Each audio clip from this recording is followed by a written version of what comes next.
الحمد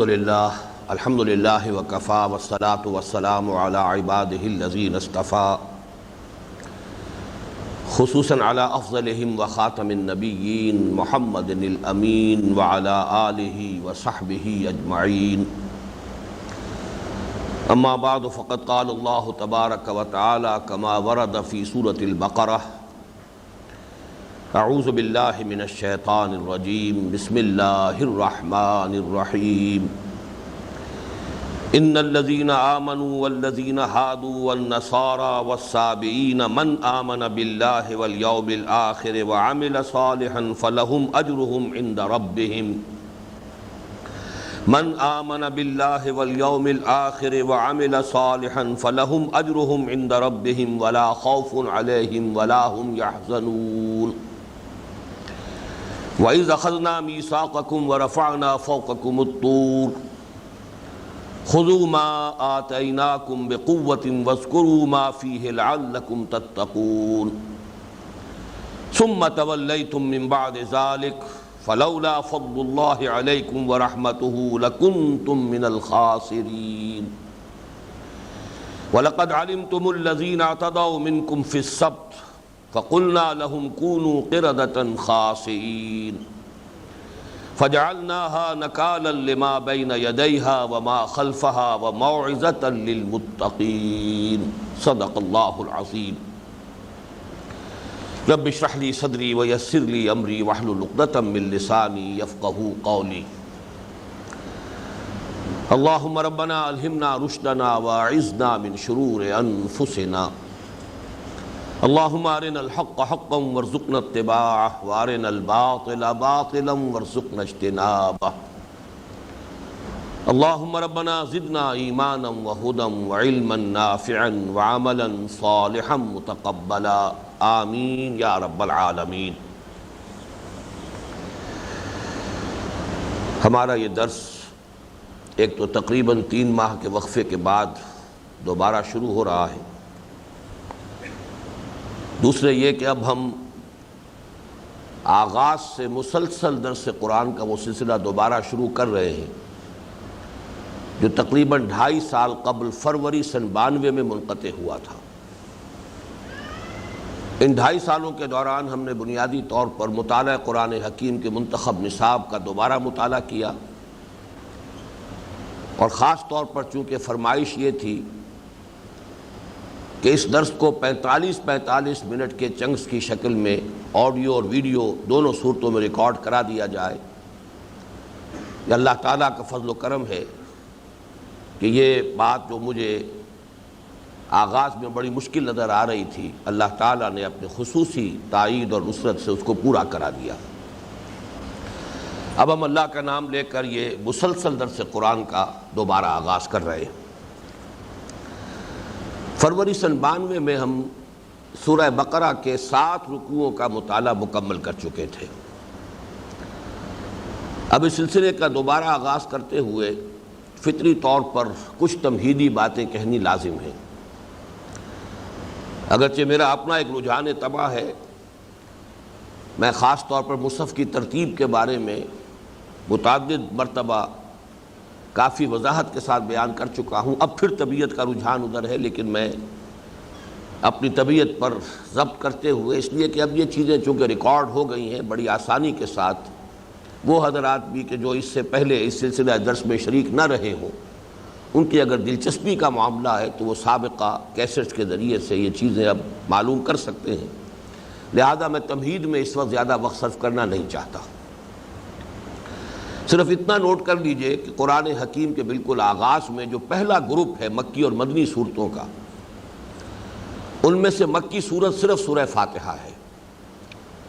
جو اگرچہ قامت میں تو بہت کم ہے، قیمت میں بہت برتر ہے۔ اس کے بعد 4 صورتیں جو مدنی ہیں، جو قرآن حکیم کے طویل ترین صورتوں میں سے بھی ہیں،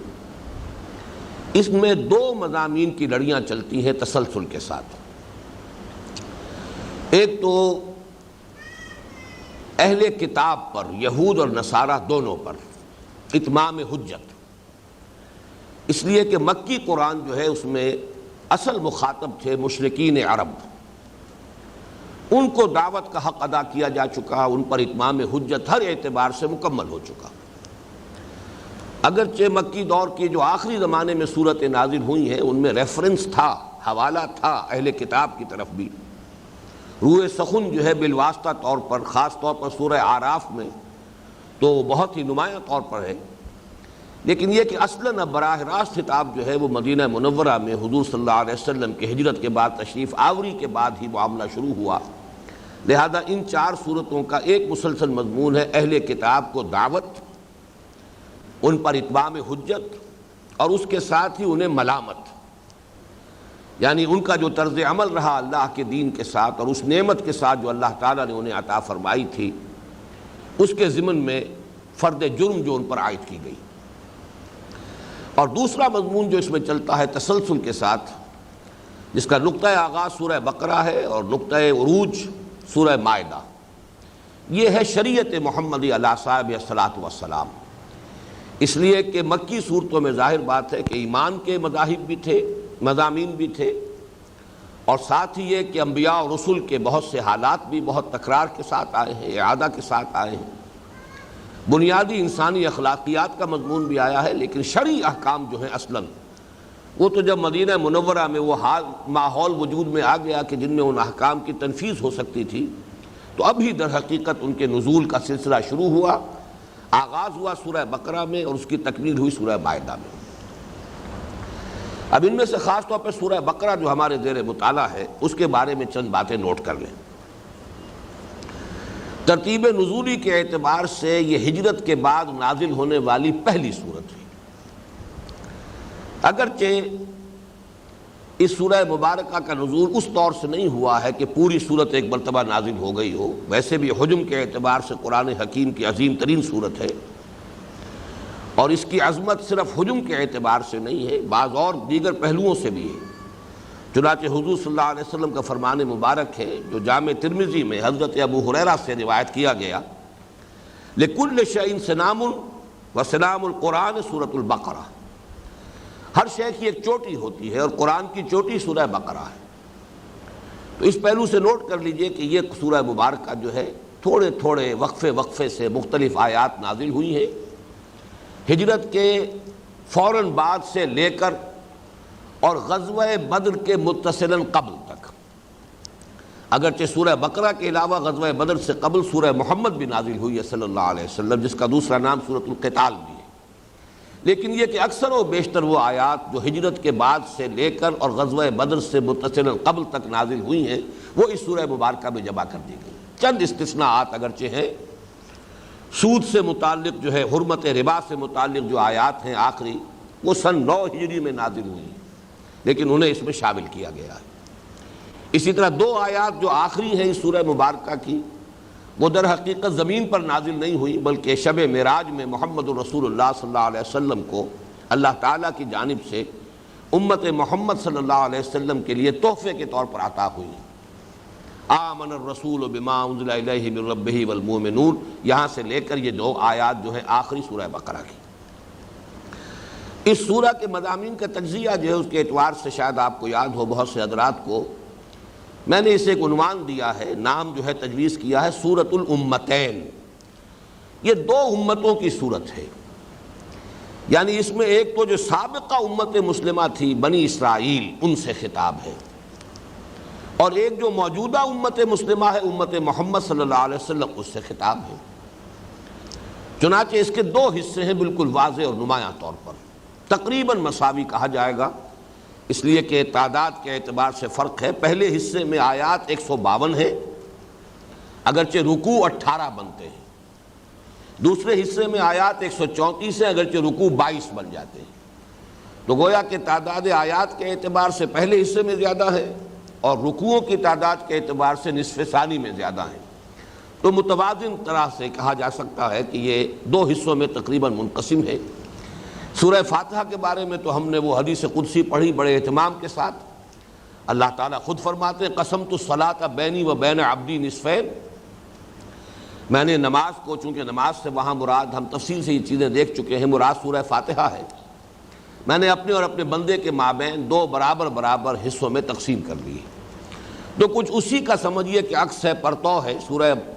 فاتحہ کی فوراً بعد چونکہ سورہ بقرہ آ رہی ہے تو اس کو بھی اللہ تعالیٰ نے دو نصفین میں تقسیم کیا ہے۔ پہلا جو حصہ ہے اس میں اصل روئے سخن جو ہے وہ اہل کتاب اور خاص طور پر بنی اسرائیل یہود کی طرف ہے۔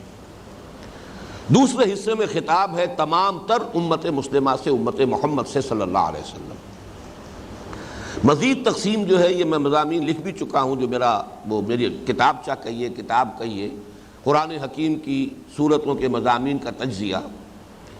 کہ پہلے حصے میں پھر ایک عمودی تقسیم ہے، پہلے 4 رکوع، پھر 10 رکوع، پھر 4 رکوع، اس طرح 18 رکوع بنتے ہیں۔ یہ گویا کہ ورٹیکل پولرائزیشن، ورٹیکل ڈویژن ہے، 4 رکوع، پھر 10 رکوع، پھر 4 رکوع۔ لیکن یہ کہ 4 ہی مضامین کی لڑیاں ہیں کہ جو آپس میں بٹی ہوئی ہیں، وہاں ہاریزونٹل پولرائزیشن ہوگی، ہاریزونٹل ڈویژن ہوگی، وہ جو نصف ثانی ہے۔ یعنی ایک تو شریعت کے احکام، ان میں عبادات، اور پھر یہ کہ معاملات، دوسرے جہاد اللہ کی راہ میں، جہاد بالمال یعنی انفاق فی سبیل اللہ، اور جہاد بالنفس قتال فی سبیل اللہ۔ یہ 4 لڑیاں ہیں کہ جو آپس میں بٹی ہوئی ہیں نصف ثانی میں۔ وہاں آپ علیحدہ علیحدہ رکوعوں میں تقسیم نہیں کر سکتے، بلکہ مسلسل یہ لڑیاں چلتی ہیں اور انہیں بٹا ہوا ہے۔ ایک مضمون آ جائے گا، پھر دوسرا آ جائے گا، پھر تیسرا آ جائے گا، پھر پہلا آ جائے گا۔ اس طور سے جیسے مختلف رنگ کی لڑیاں اگر ہوں، انہیں ایک رسی کی شکل میں بٹ دیا جائے تو رنگ جو ہے کٹے پھٹے نظر آئیں گے ایک طرف سے جب دیکھیں گے، لیکن اگر رسی کو کھول دیا جائے تو ہر لڑی جو ہے مسلسل ہے۔ تو 4 مضامین کی لڑیاں ہیں، لیکن یہ کہ ان کو چونکہ اس طریقے سے آپس میں بٹ دیا گیا ہے، لہذا یہ کہ وہ آپس میں معلوم ہوتا ہے کہ جیسے تسلسل نہیں ہے، حالانکہ معنوی تسلسل موجود ہے۔ البتہ پہلا جو حصہ ہے اس کے جو 4 رکوع ہیں وہ تمہیدی ہیں، آخری 4 رکوع تحویلی ہے، درمیان کے 10 رکوعوں میں براہ راست خطاب ہے یا بنی اسرائیل سے۔ تمہیدی بھی بہت سے حضرات کے ذہن میں یہ مضامین یقیناً تازہ ہوں گے۔ پہلے 4 رکوعوں میں سے پہلے 2 رکوعوں میں 3 قسم کے انسانوں کی تفصیل، وہ لوگ کہ جنہوں نے اس قرآن مجید سے صحیح استفادہ کیا، جو اس پر ایمان لائے، اس سے انہوں نے اپنے قلوب و اذہان کو بھی منور کیا اور اپنی سیرت و کردار کو بھی مزین کیا۔ نمبر 2 وہ لوگ کہ جو اس کے کفر اور انکار پر اڑ گئے، ہٹ دھرمی، زدم زدہ، تکبر، عناد اور حسد کی بنا پر۔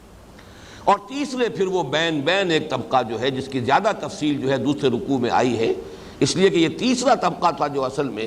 کہ جو ہجرت کے بعد مدینہ منورہ میں نمایاں طور پر سامنے آیا ہے، ورنہ مکہ مکرمہ میں یہ تیسرا طبقہ جو ہے موجود نہیں تھا، اگر تھا تو کہیے کہ نہ ہونے کے برابر۔ پھر 2 رکوعوں میں قرآن مجید کی دعوت اور قرآن کا بنیادی فکر اور فلسفہ، جیسا کہ میں نے اس سے پہلے عرض کیا ہے کہ یوں سمجھیے کہ مکی قرآن کا لب لباب جو ہے سورہ بقرہ کے 3 اور 4 رکوعوں میں ہے۔ دعوت کے اعتبار سے 3 رکوع اور اس کے فکر اور فلسفے کے اعتبار سے، حکمت کے اعتبار سے 4 رکوع۔ یہ 4 رکوع جو ہیں یہ تمہیدی ہیں۔ اس کے بعد خطاب شروع ہو جاتا ہے، یا بنی اسرائیل اذکروا نعمتی التی انعمت علیکم واوفوا بعہدی اوف بعہدکم وایای فارہبون۔ یہ جو 10 رکوع ہیں ان میں جو تقسیم ہے ابھی میں بعد میں عرض کروں گا۔ اس کے بعد جو 4 جن کو میں نے کہا تحویلی رکوع ہے، تحویل اس لیے کہ اس کے اندر خاص جو حکم آیا تحویل قبلہ، اور تحویل قبلہ اصل میں علامت تھی اس بات کی کہ سابقہ امت مسلمہ معزول کر دی گئی، جن کا مرکز یروشلم رہا، اور اب ایک نئی امت کی تاسیس ہوئی ہے جس کا مرکز، جس کا قبلہ بیت اللہ ہے، یہ امت محمد صلی اللہ علیہ وسلم۔ تو اللہ تعالیٰ کے نمائندے کی حیثیت سے سابقہ امت مسلمہ بنی اسرائیل جو 2000 برس تک اس منصب پر فائز رہی، اب اسے معزول کیا جا رہا ہے، اور ایک نئی امت جو محمد الرسول اللہ صلی اللہ علیہ وسلم کی رسالت کی بنیاد پر وجود میں آئی ہے، اب وہ اس مقام پر ہے کہ یہ ہے اب نمائندہ اللہ کی اس روئے ارضی پر، اور اب یہ تا قیام قیامت یہ دور جو ہے یہ رسالت محمدی صلی اللہ علیہ وسلم اور امت محمدی کا ہے۔ تو اس میں آپ کو یاد ہوگا، بہت سے حضرات قرآن مجید پڑھتے ہیں تو یہ مضامین تو کم سے کم عنوانات تو ذہن میں موجود ہیں کہ 15واں اور 16واں رکوع جو ہے اس میں حضرت ابراہیم علیہ السلام کی شخصیت کو نمایاں کیا گیا، اس لیے کہ خانہ کعبہ کی تعمیر حضرت ابراہیم، حضرت اسماعیل علیہ السلام نے کی ہے، جسے اب مرکز بنایا جانا ہے اس نئی امت کے لیے۔ اور اس کے بعد جو ہے تحویل قبلہ کے 2 رکوع ہے، 17واں اور 18واں. تو یہ 15واں 16واں 17واں 18واں یہ جو 4 رکوع ہے یہ تحویلی ہے. اب درمیان میں جو 10 رکوع ہے جو سورہ بقرہ میں براہ راست خطاب جس میں ہو رہا ہے بنی اسرائیل کے ساتھ، اس میں جو اہم ترین نقطہ ہے کہ جس کو آج خاص طور پر نوٹ کر لیجئے اچھی طرح، وہ یہ ہے کہ اس کو 2 حصوں میں تقسیم کیجئے کہ پہلا رکوع جو 7 آیات پر مشتمل ہے اس میں دعوت ہے، اس میں بنی اسرائیل کو محمد رسول اللہ صلی اللہ علیہ وسلم پر ایمان لانے کی پرزور دعوت دی گئی. یا بنی اسرائیل اذکروا نعمتی التی انعمت علیکم واوفوا بعہدی اوف بعہدکم وایای فارہبون. اس عہد سے مراد کیا ہے وہ آج ہم دوبارہ اس پر غور کریں گے. اے بنی اسرائیل یاد کرو میرے اس انعام کو، میری اس نعمت کو جو میں نے تمہیں عطا فرمائی، اور میرا عہد پورا کرو تاکہ میں بھی تم سے اپنا عہد پورا کروں، اور دیکھو صرف مجھ سے ڈرو. وَآمِنُوا بِمَا أَنزَلْتُ مُصَدِّقًا لِمَا مَعَكُمْ وَلَا تَكُونُوا أَوَّلَ كَافِرٍ بِهِ. اور ایمان لاؤ اس پر جو میں نے نازل کی ہے کتاب یعنی قرآن حکیم، جو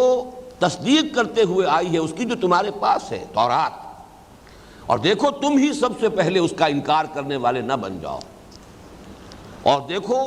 میری آیات کو حقیر سے مفادات کے عوض فروخت نہ کرو. وَلَا تَشْتَرُوا بِآيَاتِي ثَمَنًا قَلِيلًا وَإِيَّايَ فَاتَّقُونِ وَلَا تَلْبِسُوا الْحَقَّ بِالْبَاطِلِ وَتَكْتُمُوا الْحَقَّ وَأَنْتُمْ تَعْلَمُونَ. اور تلبیس حق جو ہے، باطل کا ملمہ چڑھانا حق کے اوپر، اس سے باز آ جاؤ. یہ ہے بہت زوردار، اور جیسا کہ میں اس سے پہلے عرض کرتا رہا ہوں، یوں سمجھیے کہ بنی اسرائیل سے خطاب کے ضمن میں یہ 7 آیات انتہائی اہم ہے. یہ گویا کہ بمنزلہ فاتحہ ہے. سورہ فاتحہ کی بھی 7 آیات ہیں. وَلَقَدْ آتَيْنَاكَ سَبْعًا مِنَ الْمَثَانِي وَالْقُرْآنِ الْعَظِيمِ. اسی طرح یہ 7 آیات بہت اہم ہیں بنی اسرائیل کو دعوت کے ضمن میں. البتہ بقیہ جو 9 رکوع ہیں، اور ان دونوں 9 رکوعوں کے شروع میں اور اختتام پر 2 آیتیں آ رہی ہیں بالکل انہی معنی الفاظ کے ساتھ. ایک آیت تو ایگزیکٹلی وہی ہے، یا بنی اسرائیل اذکروا نعمتی التی انعمت علیکم وانی فضلتکم علی العالمین. 6 رکوع کی پہلی آیت بھی یہی ہے، پھر 15ویں رکوع میں جا کر پہلی آیت پھر یہی ہے. اور واتقوا یوما لا تجزی نفس عن نفس شیئا ولا یقبل منها شفاعۃ ولا یؤخذ منها عدل ولا هم ينصرون. یہ آیت بھی انہی تقریباً الفاظ میں ذرا سا ترتیب کا فرق ہے. یہ 2 آیتیں شروع میں، 2 آیتیں آخر میں. اور یہ میں آپ کے سامنے عرض کر چکا ہوں اس جب کہ ہم یہ پڑھ رہے تھے کہ یوں سمجھیے یہ 2 بریکٹس ہیں، جیسے کہ ہم ریاضی میں دیکھتے ہیں کہ بریکٹ شروع اور بریکٹ ختم. یہ پورا جو 9 رکوعوں کا معاملہ ہے یہ بریکٹس کے اندر آ گیا ہے. 2 آیتیں ادھر ہیں اور 2 ہی آیتیں ہیں جن پر اختتام ہو رہا ہے. ان کے مابین ہے ساری ملامت جو کی گئی ہے بنی اسرائیل کو، ان کے جرائم کا جو تذکرہ ہے، ان پر جو فرد جرم عائد کی گئی ہے. تم نے یہ کیا، یہ کیا، یہ کیا، تمہارے یہ کرتوت رہے، تمہارا یہ معاملہ رہا اللہ کے دین کے ساتھ، شریعت خداوندی کے ساتھ، اللہ کی کتاب کے ساتھ. یہ ساری جو فرد جرم ہے جو ان پر تفصیل سے عائد کی گئی ہے، یہ در حقیقت ان 2 بریکٹوں کے درمیان ہے. اب ظاہر بات ہے کہ جو شروع میں اس بریکٹ سے باہر جو 7 آیات ہیں وہ اس ریاضی کے اصول کے مطابق اس پورے مضمون کے ساتھ ضرب کھا رہی ہے. یہ میں بات پہلے بیان کر چکا ہوں، اس وقت صرف دہرانا مقصود تھا، اس لیے کہ آج کی جو پہلی آیت ہے اس کے ضمن میں اس مضمون کو اور اس اصول کو سامنے رکھا جائے تو سارا عقدہ حل ہو جاتا ہے، کوئی پیچیدگی باقی نہیں رہتی. اب صرف ایک بات اور نوٹ کر لیجئے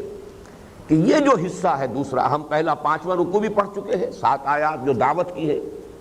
پھر یہ کہ ان 9 رکوعوں میں سے بھی 2 رکوع ہم پڑھ چکے ہیں، 6واں اور 7واں. ایک اعتبار سے 6 اور 7ویں رکوع میں بہت سے واقعات کا تذکرہ ہوا ہے تاریخ بنی اسرائیل کا، اور اس کے ضمن میں ان کا جو طرز عمل رہا ہے اس کی نشاندہی کی گئی. ان 2 رکوعوں میں گویا کہ ایک اعتبار سے مضمون مکمل ہو گیا، اس لیے کہ 6واں رکوع شروع ہو رہا ہے یا بنی اسرائیل اذکروا نعمتی التی انعمت علیکم وانی فضلتکم علی العالمین، اور ختم ہو رہا ہے 7واں رکوع وَضُرِبَتْ عَلَيْهِمُ الذِّلَّةُ وَالْمَسْكَنَةُ وَبَاءُوا بِغَضَبٍ مِّنَ اللَّهِ ذَلِكَ بِأَنَّهُمْ كَانُوا يَكْفُرُونَ بِآيَاتِ اللَّهِ وَيَقْتُلُونَ النَّبِيِّينَ بِغَيْرِ الْحَقِّ ذَلِكَ بِمَا عَصَوْا وَكَانُوا يَعْتَدُونَ. تو ان 2 رکوعوں میں یوں سمجھیے کہ مضمون ایک اعتبار سے مکمل ہو گیا ہے، اور اس میں کوئی عقیدے والی بات نہیں آئی ہے، نظریاتی بات نہیں آئی ہے. جو پوائنٹ میں چاہتا ہوں آج نوٹ کر لیں کہ ان دونوں رکوعوں میں صرف بعض واقعات آئے ہیں تاریخی، تاریخ بنی اسرائیل کے، کہ جن کا حوالہ ہے. آج سے جو ہم حصہ شروع کر رہے ہیں 8ویں رکوع سے، اس میں فکری، نظریاتی یہ جو بحثیں ہیں یہ بھی ساتھ کے ساتھ آئیں گی، واقعات بھی آئیں گے جو ان کا طرز عمل غلط رہا جس کے بنا پر کہ وہ معزول کیے گئے، لیکن اس کے ساتھ ہی واقعات کا تجزیہ، ان واقعات کی تہ میں جو فکری اور نظریاتی غلطیاں کار فرما تھیں، ان کے عقائد میں، ان کے خیالات میں جو کجی پیدا ہوئی۔ اور یہ حصہ اس اعتبار سے بہت اہم ہے کہ در حقیقت ان آیات میں آپ دیکھیں گے تھوڑے تھوڑے وقفے کے بعد بڑی قیمتی آیات، حکمت قرآنی کے بڑے اہم خزانے آئیں گے، اور یہ اصل میں امت مسلمہ کے لیے بھی ایک پیشگی تنبیہ کے طور پر ہے کہ سابقہ امت مسلمہ اگر اس انجام کو آج پہنچی ہے کہ معزول کی گئی اور ضربت علیہم الذلہ والمسکنہ وباؤوا بغضب من اللہ، اس انجام بد کو اگر پہنچی ہے تو ان غلط اعمال کی وجہ سے، ان غلط عقائد کی وجہ سے، ان غلط جو ہے ان کے جو خیالات تھے مذمومات اور ان کے جو تمنائیں اور امانی تھے، کہیں ایسا نہ ہو کہ اے مسلمانوں تم بھی انہی راستوں پہ چل پڑو۔ یہ گویا کہ ایک پیشگی تنبیہ کہ آئینہ دکھایا جا رہا ہے اب جو امت مسلمہ جو فائز کی گئی ہے اس مقام پر کہ پچھلی امت مسلمہ نے کہاں کہاں ٹھوکریں کھائیں، کیا کیا اعتقادی اور نظریاتی اور ان کے جو بھی فکری ان کے اندر گمراہیاں آئیں، عملی گمراہیاں در حقیقت ظاہر بات ہے کہ ان کی جڑ میں کوئی نہ کوئی فکری گمراہی کار فرما ہوتی ہے، اس لیے کہ انسانی شخصیت 2 حصوں پر مشتمل ہے، ایک اس کا فکر ہے، اس کے خیالات ہیں، اور ایک اس کے اعمال ہیں۔ ان دونوں کے مابین ایک گہرا رشتہ ہے۔ اگر کوئی عمل غلط ہوتا ہے تو یقیناً اس کی بنیاد کسی غلط فکر پر، غلط نظریے پر، غلط عقیدے پر قائم ہوتی ہے۔ تو ان حصوں میں آپ دیکھیں گے کہ نہ صرف یہ کہ واقعاتی طور پر تذکرہ کیا جا رہا ہے بلکہ یہ کہ تجزیہ کر کے بالآخر ان کی تہ میں جو غلط عقائد و نظریات کار فرما تھے ان کی نشاندہی کی جا رہی ہے، اور یہ گویا کہ ایک مستقل، یہ یونیورسل ٹروتھس ہیں، یہ عالمی حقیقتیں ہیں، ابدی حقیقتیں ہیں، اور یہ اہل مسلمانوں کے لیے، امت مسلمہ کے لیے در حقیقت یہ ایک نشاندہی ہے جو کی جا رہی ہے۔ اس کے ضمن میں ایک حدیث بھی آپ کو سنا دیتا ہوں کہ حضور صلی اللہ علیہ وسلم نے یہ بھی پیش کی، آپ نے بات فرما دی تھی کہ ہوگا وہی کچھ، تاریخ اپنے آپ کو دہرائے گی، اے مسلمانوں تمہارے اندر بھی یہ خرابیاں پیدا ہو جائیں گی۔ چنانچہ یہ روایت جو ہے بخاری اور مسلم دونوں میں متفق علیہ روایت ہے حضرت ابو سعید خدری رضی اللہ تعالی عنہ سے، لَتَتَّبِعُنَّ سُنَنَ مَنْ كَانَ قَبْلَكُمْ، اے مسلمانوں تم بھی لازماً اتباع کرو گے انہی لوگوں کے طریقوں کا کہ جو تم سے پہلے تھے، شبرن بشبرن و ذراعن بذراعن، بالشت کے ساتھ بالشت اور ہاتھ کے ساتھ ہاتھ۔ یہ گویا کہ محاورہ ہے کہ بالکل تم ان کے نقش قدم پر چلو گے۔ حتیٰ لو دخلوا جوہر ضب لدخلتموہ، یہاں تک کہ اگر وہ کسی گوہ کے بل میں گھسے تھے تو تم بھی گھسو گے۔ قلنا یا رسول اللہ الیہود والنصارى،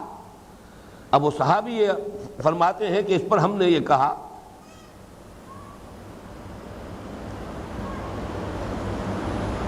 ہم نے عرض کیا قلنا یا رسول اللہ الیہود والنصارى، کہ حضور کیا آپ کی مراد یہود اور نصارہ سے کہ جو بھی گمراہیاں پیدا ہوئیں چاہے وہ عملی تھی یا اعتقادی تھی ان میں ہمارے اندر بھی لازماً آ جائیں گی؟ قال فمن، آپ نے فرمایا اور کون؟ تو گویا کہ یہ ایک پیشگی تنبیہ تو ہے، لیکن یہ اپنی جگہ پر جسے ہم آئرنی آف فیٹ کہتے ہیں، واقعہ یہی ہے کہ جو خرابیاں ان میں آئی تھیں وہ ہم میں بھی آئیں، وہی نظریاتی اعتقادی گمراہیاں، وہی عملی خرابیاں، وہ سب جو وہاں آئی ہیں یہاں بھی آئی ہیں۔ لیکن یہ کہ بہرحال جہاں تک پیشگی تنبیہ کا تعلق ہے اور ہدایت کا جو تقاضا تھا کہ مسلمانوں کو متنبہ کر دیا جائے، وہ اللہ تعالیٰ نے ان آیات مبارکہ کے اندر اس کا حق ادا کر دیا ہے۔ اب آئیے ہم شروع کر رہے ہیں اس تمہید کے بعد۔ جیسا کہ میں نے عرض کیا کہ جو پہلی آیت ہے 8ویں رکوع کی، وہ اصل میں خاصی کنٹروورشیل ہے، اس کے حوالے سے ماضی قریب میں بھی اور یقیناً اس سے پہلے بھی جب یہ فتنہ اٹھا تھا تو حوالہ دیا گیا ہوگا انہی آیات مبارکہ کا۔ تو ایک بہت بڑا فتنہ جس کو کہ وحدت ادیان کا عنوان دیا گیا ہے، وہ انہی آیتوں کے، ایک یہ آیت ہے اور ایک اس کی ہم مضمون آیت ہے سورہ مائدہ کی آیت نمبر 69، ان دونوں کے حوالے سے وہ ایک گمراہ کن نظریہ جو ہے وہ پیش کیا گیا۔ ان الذین آمنوا والذین ہادوا، یقیناً وہ لوگ جو مسلمان بنے، اب یہاں میں خاص طور پہ ترجمہ کر رہا ہوں، ایمان لائے نہیں کر رہا، اس کو نوٹ کیجئے۔ بارہا میں اس کو بیان کر چکا ہوں کہ قرآن مجید میں اہل ایمان سے جو مراد لیا جاتا ہے وہ لوگ جو مسلمان ہیں، چاہے وہ حقیقتاً مومن ہیں چاہے وہ منافق ہیں۔ منافقوں کے لیے بھی خطاب ہوتا ہے تو یا ایھا الذین آمنوا، یا صرف قانونی مسلمان ہیں حقیقی ایمان سے بے بہرا ہیں تو وہ بھی یا ایھا الذین آمنوا، اس لیے کہ قانونی ایمان تو انہیں بہرحال حاصل ہے۔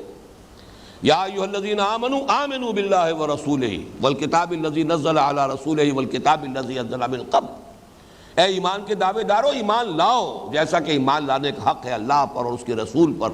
اور اس کتاب پر جو اس نے اپنے بندے پر نازل فرمائی، اپنے رسول پر صلی اللہ علیہ وسلم، اور اس کتاب پر بھی کہ جو اس نے پہلے نازل کی تھی۔ تو یقیناً وہ لوگ جو مسلمان ہوئے، والذین ہادوا، اور وہ کہ جو یہودی ہوئے، والنصارى، اور نصارہ، ابھی میں اس لفظ کا ترجمہ نہیں کر رہا، عیسائی کا لفظ یہاں پر استعمال کرنا درست نہیں ہوگا، والصابئین، اور صابی، من آمن باللہ والیوم الآخر، جو کوئی بھی ایمان لایا اللہ پر اور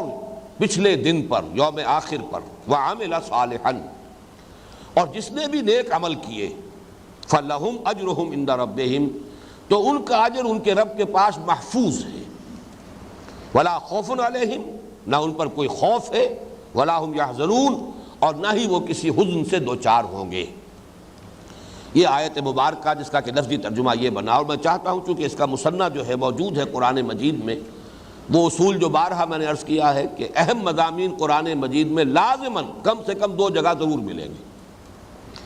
چنانچہ سورہ مائدہ کی آیت نمبر 69 ہے، ان الذین آمنوا والذین ہادوا والصابئون والنصارى، بس طرف ترتیب بدلی ہے، سورہ بقرہ کی آیت میں نصارہ کا ذکر پہلے ہے، صابئین کا بعد میں ہے، یہاں والصابئون والنصارى من آمن باللہ والیوم الآخر وعمل صالحا فلا خوف علیہم ولا هم یحزنون، باقی آیت جو کی توں ہے۔ اس آیت کے حوالے سے اصل میں جو فتنہ اٹھا ہے، جو ظاہر الفاظ سے متبادر ہو سکتا ہے، اگر آپ قرآن مجید میں نہ سیاق و سباق کو پیش نظر رکھیں، نہ یہ کہ دوسرے مقامات پر جو صراحتیں آئی ہیں، جو تصریحات آئی ہیں، ان کو بھی نظر انداز کر دیں، بس کسی ایک ہی مقام پر کسی ایک ہی آیت کو فوکس کر دیں اور اسی پر سارا غور و فکر کریں اور سارا اپنا فلسفہ اسی سے اخذ کریں، اگر یہ طریقہ کار اختیار کیا جائے تو لازماً یہاں سے ایک بات متبادر ہو جاتی ہے، اور وہ بات ہے، وہ یہ ہے کہ کوئی شخص چاہے یہودی ہو، چاہے نصرانی ہو، چاہے صابی ہو، چاہے مسلمان ہو، جو کوئی بھی ایمان رکھتا ہو اللہ پر اور یوم آخر پر، یہاں کسی رسول پر ایمان کا تذکرہ نہیں ہے، ایمانیات میں سے صرف 2 کا تذکرہ ہوا، اللہ پر ایمان، آخرت پر ایمان، یوم آخر پر ایمان، وعمل صالحا، اور وہ نیک عمل کرے، تو گویا کہ اس کی نجات جو ہے وہ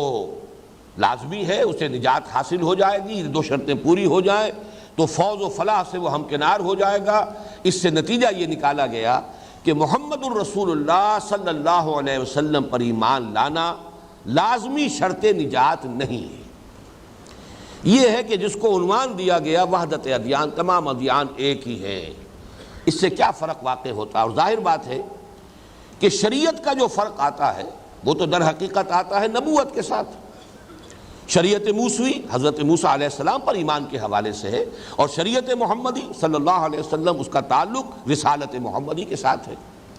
تو گویا کہ منطقی نتیجہ یہ نکلتا ہے کہ نہ صرف یہ کہ ایمان کی ضرورت نہیں ہے محمد الرسول اللہ صلی اللہ علیہ وسلم پر، بلکہ شریعت محمدی پر عمل کی ضرورت بھی نہیں ہے۔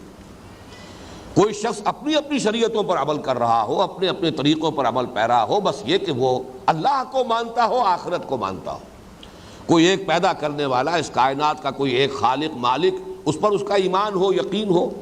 اور یہ کہ وہ آخرت کو بھی مانتا ہو، بعث بعد الموت کو مانتا ہو، اخروی زندگی پر یقین رکھتا ہو، اور نیک عمل کر رہا ہو، اچھے اعمال کر رہا ہو، اخلاق اچھے ہوں، صداقت، دیانت، امانت، یہ تمام جوہر اور وصف اس میں اگر موجود ہے تو یہ کوئی بات ضروری نہیں ہے کہ وہ محمد صلی اللہ علیہ وسلم پر بھی ایمان لائے، وہ نماز بھی اس طور سے لازماً پڑھے جیسے کہ حضور نے فرمایا صلو کما رأیتمونی اصلی۔ یہ تمام فرق جو ہے یہ ثانوی ہے اور ان کی کوئی اہمیت نہیں ہے۔ یہ فتنہ ہمارے ہاں تاریخ میں 3 اعتبارات سے، بلکہ 3 جہات سے، 3 گوشوں سے ابھرا ہے۔ پہلا تو یہ تصوف کے حوالے سے، جو ہمہ اوسطی تصوف۔ اب ہمہ اوسط جو ہے اگر وہ اپنے اصل جو ان کا جو پینتھیزم کا اصل جو نظریہ ہے اس کے تحت ہمہ مستقر ہے، تو ظاہر بات ہے کہ پھر یہ سارے جو فرق ہیں اور تفاوت ہیں مختلف مذاہب کے اور مختلف جو بھی عبادتوں کے مختلف نظام ہیں، مختلف شریعتیں ہیں، ان کی حقیقتاً پھر کوئی اہمیت رہ نہیں جاتی، بلکہ جیسا کہ ہمارے ہاں وہ مشہور مصرع ہے کہ مسجد مندر ہکڑو نور، ایک ہی نور ہے، مسجد میں بھی ہے مندر بھی ہے، کیا فرق پڑتا ہے، کوئی شخص مسجد میں چلا جائے کوئی مندر میں چلا جائے کسی بھی اعتبار سے جو ہے، لیکن یہ کہ بہرحال مانتا ہے کسی کو، وہ کسی کو پوجتا ہے، کسی کے حوالے سے پوجتا ہے۔ جو لوگ بتوں کو بھی پوجتے ہیں وہ بھی کہتے ہیں کہ ہم ان پتھروں کو تھوڑا ہی پوجتے ہیں، یہ تو علامتیں ہیں، یہ تو ہم نے خو کرے پے کرے محسوس تھی انسان کی نظر، تو ہم نے ذرا اپنے گیان دھیان کے لیے ایک مرکز بنا لیا ہے، میڈیٹیشن کے لیے، ایک آبجیکٹ آف میڈیٹیشن، ایک مراقبے کے لیے، ورنہ یہ کہ وہ تو کوئی اور ہستیاں ہیں، آسمانی مخلوقات ہیں، ان کو ہم پوجتے ہیں۔ یہ سارے تصورات جو ہیں ہمارے ہاں یا تو پھر وہ ہمہ اوسطی جو تصورات تھے اور یہ اپنی انتہا کو پہنچے تھے، ایک ہی وقت میں یہ دونوں فتنے اپنی انتہا کو پہنچے ہیں ہندوستان میں خاص طور پر۔ ایک طرف یہ ہمہ اوسطی تصوف جس میں شریعت کی اہمیت ختم ہو رہی تھی، اتباع سنت جو ہے اس کا جنازہ نکل رہا تھا، اور گویا کہ امت محمد صلی اللہ علیہ وسلم کا جو جداگانہ تشخص تھا وہ گویا کہ خطرے میں تھا۔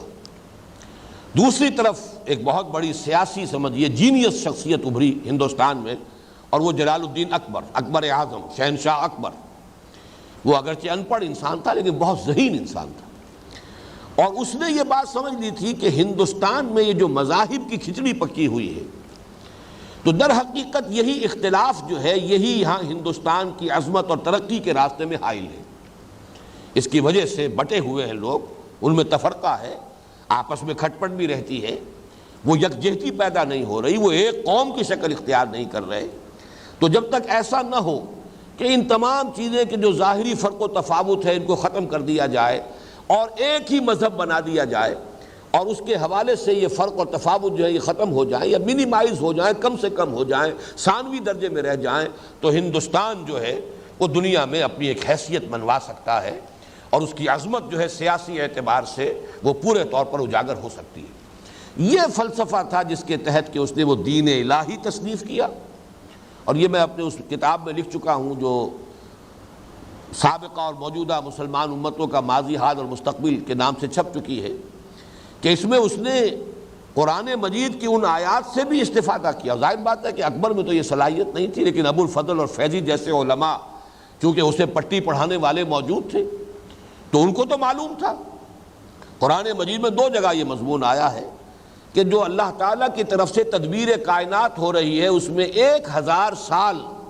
ایک دن کی حیثیت رکھتا ہے۔ یدبر الامر من السماء الى الارض ثم يعرج الیہ فی یوم کان مقدارہ 1000 سنہ۔ اللہ تعالیٰ کی تدبیر امر جو ہوتی ہے وہ 1000 سال کی ہوتی ہے۔ سورہ حج میں بھی فرمایا، یہ تو سورہ سجدہ کی آیت تھی، اور سورہ حج میں بھی فرمایا ہے کہ اللہ تعالیٰ کا ایک دن جو ہے جو تمہاری گنتی ہے اس کے حساب سے 1000 دن کا ہوتا ہے۔ اس کے حوالے سے اس نے کہا کہ وہ 1000 دن کا تدبیر امر جو تھا 1000 سال کا، وہ تھا اسلام جو محمد لے کر آئے صلی اللہ علیہ وسلم، شریعت محمدی۔ اب 1000 سال پورے ہو گئے، شریعت محمدی کا دور ختم ہو گیا، اب گویا کہ نیا 1000 سال، الف ثانی اسی لیے لفظ ہمارے یہاں مشہور ہوا ہے کہ اب جو دوسرا 1000 سال شروع ہو رہا ہے، اور اس دور میں یہ دوسرا 1000 سال شروع ہو رہا تھا، تو الف ثانی کے لیے اب یہ دین الہی ہے، یہ دین کہ میں جو میں ایجاد کر رہا ہوں، اور وہ یہی ہے کہ ان تمام مذاہب کو جو ہے جمع کر کے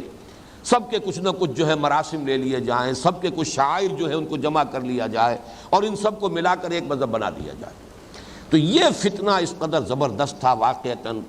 اللہ تعالیٰ کی طرف سے اپنے دین کی چونکہ حفاظت کی ذمہ داری اللہ نے لے رکھی ہے، اس لیے کہ اب یہ آخری دین ہے، دین محمد صلی اللہ علیہ وسلم، کوئی نبی تو آنے نہیں، مجددین کا سلسلہ ہے، تو اللہ تعالیٰ نے مجدد الف ثانی، اسی لیے ان کا نام جو ہے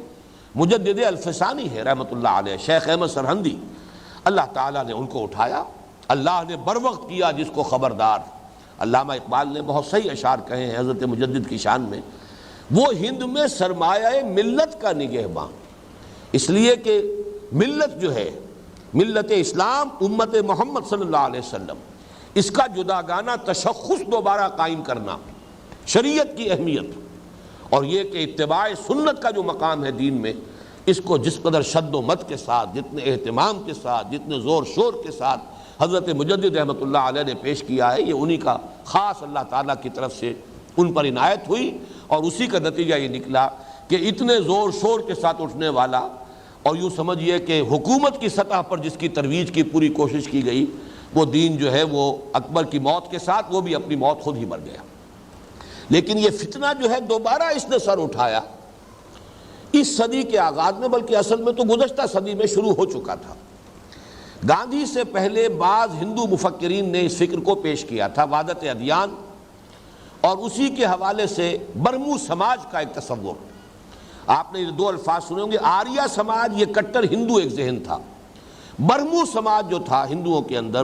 وہ تھی وسیع القلبی اور وسیع المشربی، اور سب لوگوں کے لیے جو ہے اپنے دل کے اندر بھی وسعت پیدا کرنا۔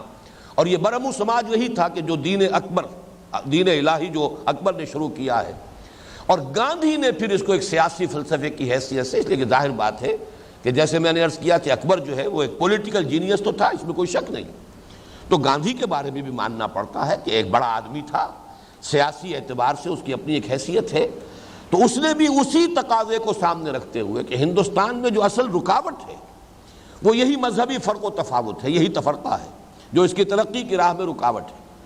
لہذا اس کو دور کرنے کے لیے پھر اس نے بھی یہی کیا کہ اپنی پرارتھنا کے اندر اس نے کچھ قرآن مجید کی تلاوت ہو رہی ہے، کچھ گیتا پڑھی جا رہی ہے، کچھ جو گرو گرنتھ صاحب ہیں ان سے کچھ اشلوک پڑھے جا رہے ہیں، اس طریقے سے تمام مذاہب کو جو ہے وہ ایک جگہ پر لا کر، ایک پلیٹ فارم پر لا کر، اور اس کے حوالے سے جو ہے مسلمانوں کو، ہندوؤں کو، سکھوں کو، ان سب کو ایک دوسرے کے قریب لانے کی کوشش کی تاکہ ایک متحدہ قومیت جو ہے وجود میں آ سکے۔ اچھا، یہی فکر ہے جو ایک اور اعتبار سے آج پوری دنیا میں پھیلا ہوا ہے، اگرچہ یہ مذہبی اعتبار سے نہیں ہے، لیکن سیکولرزم کا نظریہ بھی تو یہی ہے۔ بالفعل جو نتیجہ نکلتا ہے سیکولرزم کا وہ یہی ہے کہ بھئی جہاں تک مذہب کا تعلق ہے یہ انسان کا انفرادی معاملہ ہے، کوئی مسجد چلا جائے، کوئی مندر چلا جائے، کیا فرق واقع ہو گیا؟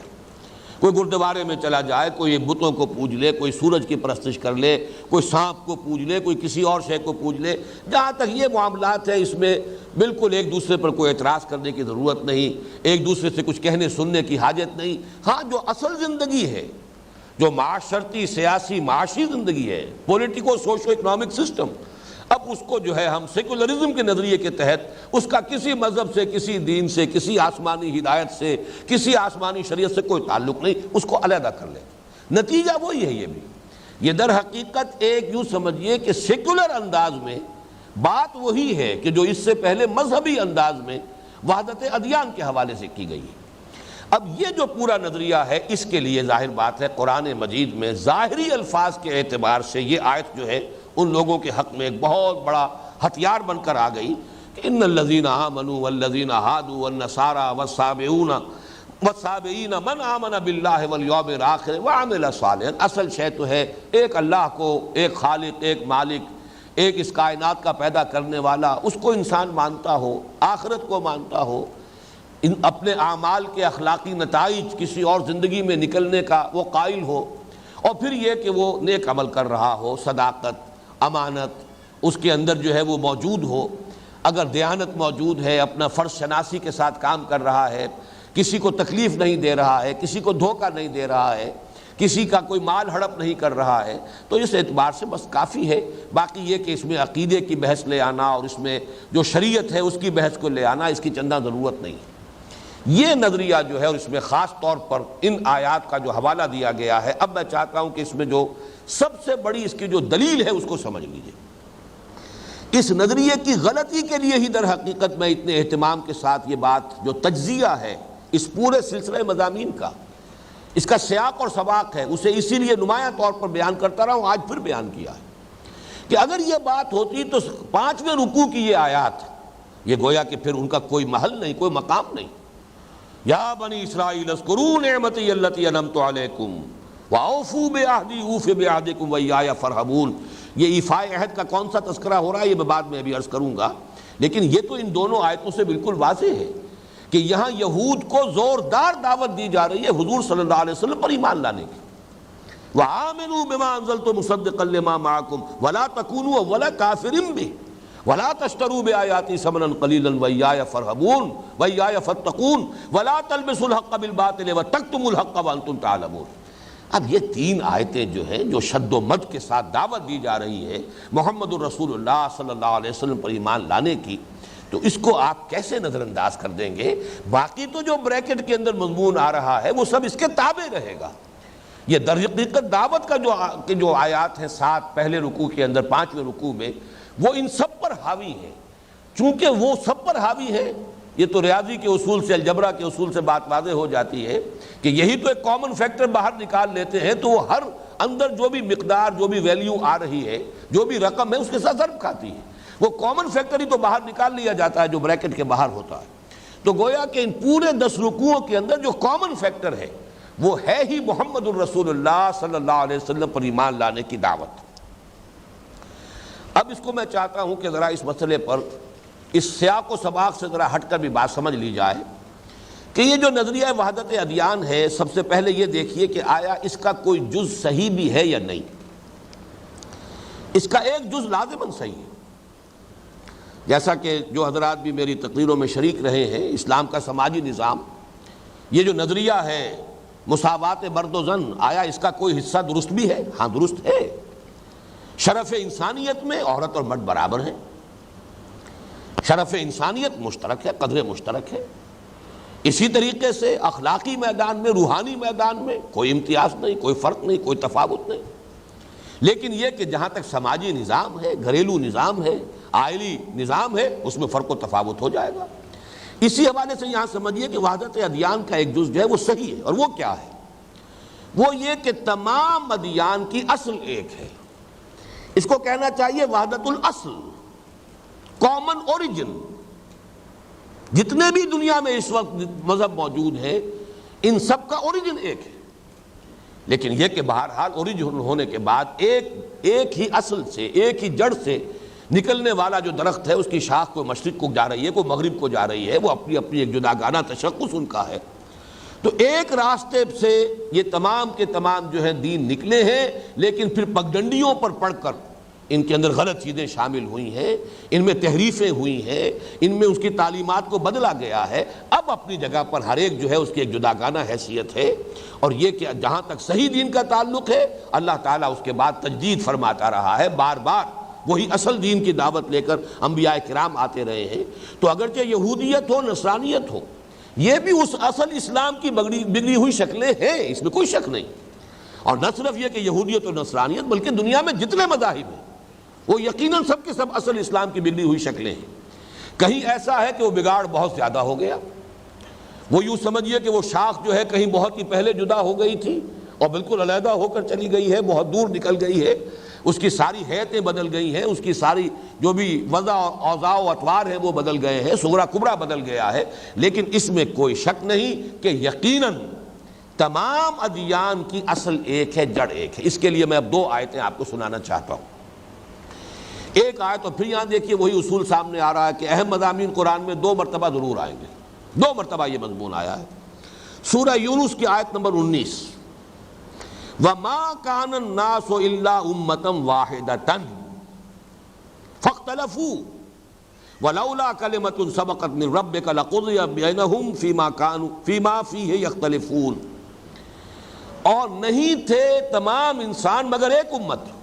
ظاہر بات ہے کہ جب قرآن مجید کا فلسفہ تاریخ یہ ہے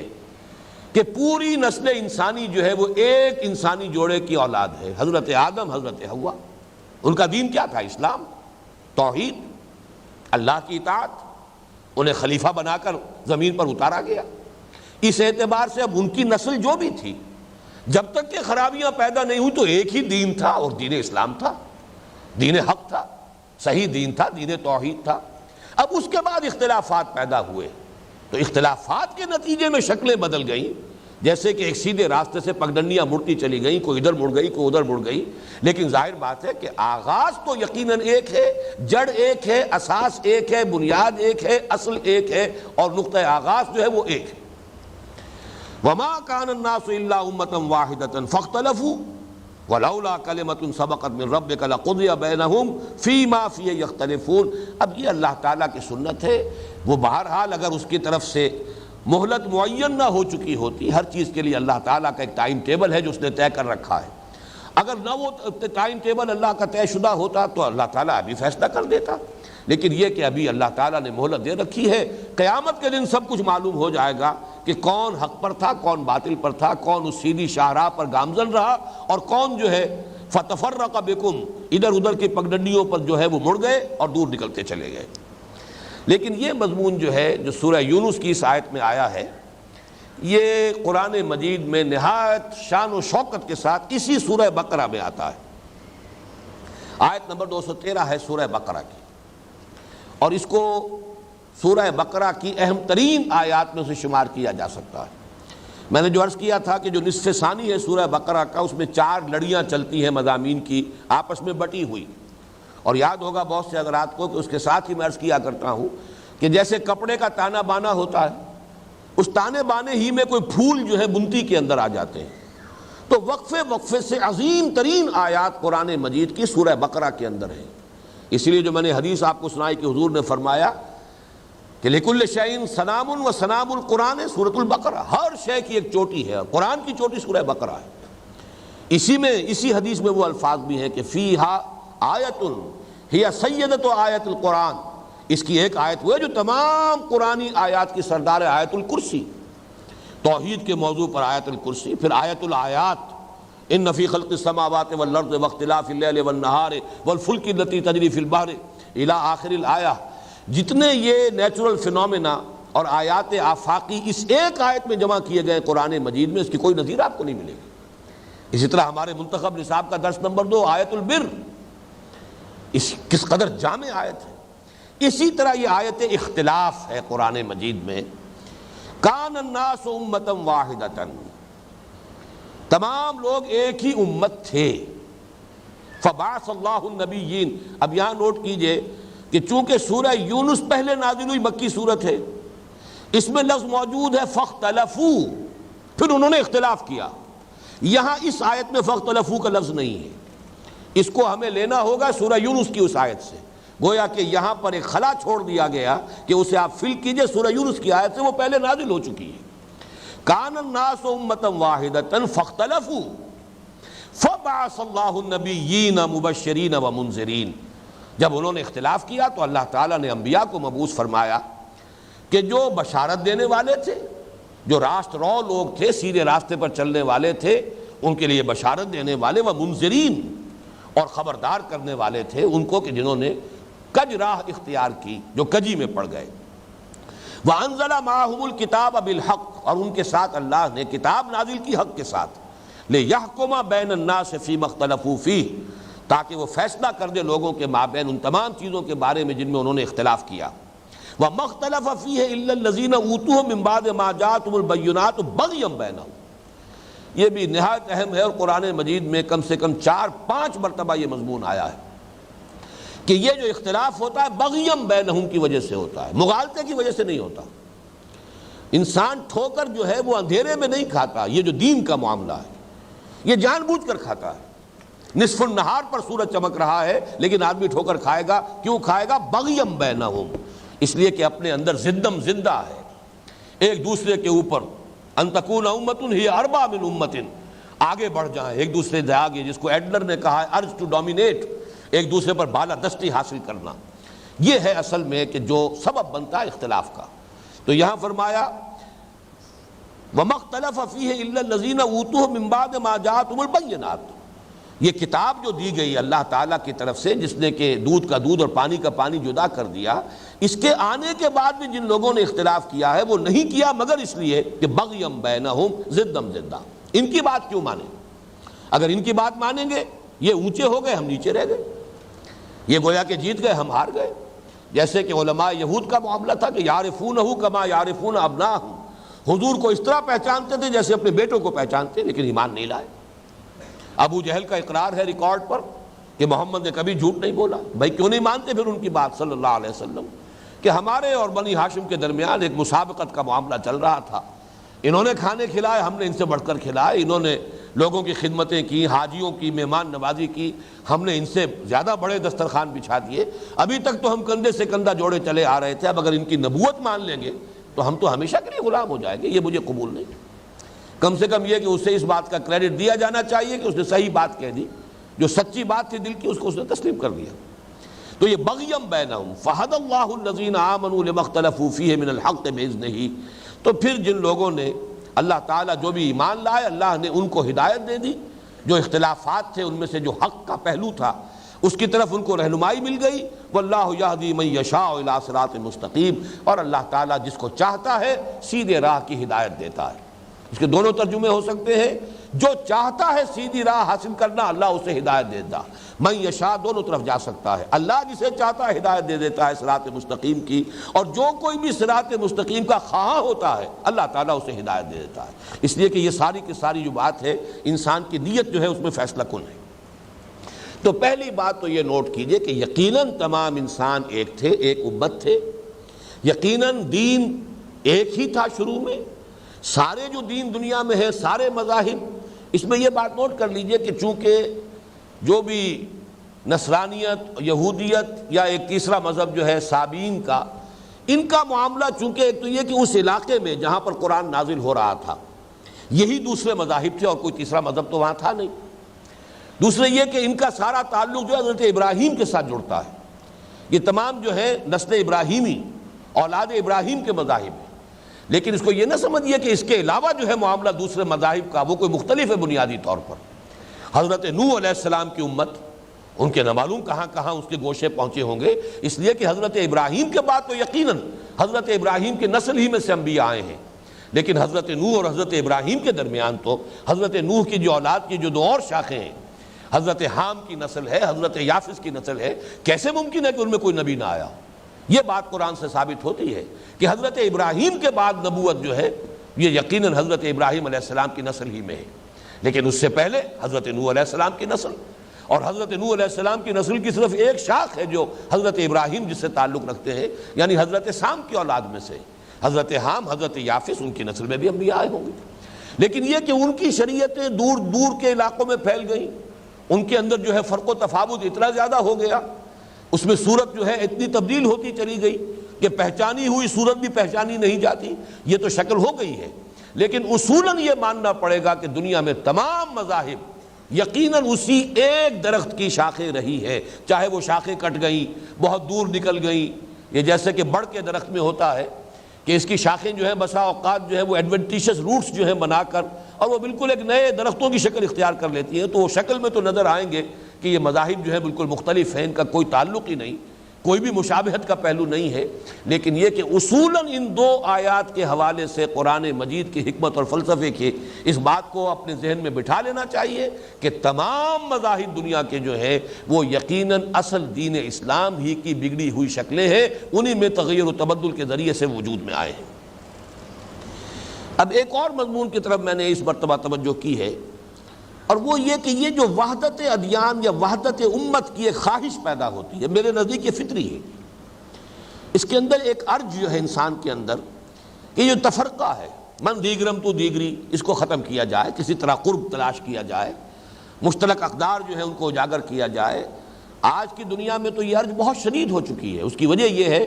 کہ سائنٹیفک ترقی نے، ٹیکنالوجی کی ترقی نے فاصلے تقریباً کل عدم کر دیے، بے معنی ہو گئے، پوری دنیا جو ہے وہ اب ایک شہر ہے، ایک ملک کہہ لیجیے زیادہ ایک شہر ہے، بہت بڑا شہر،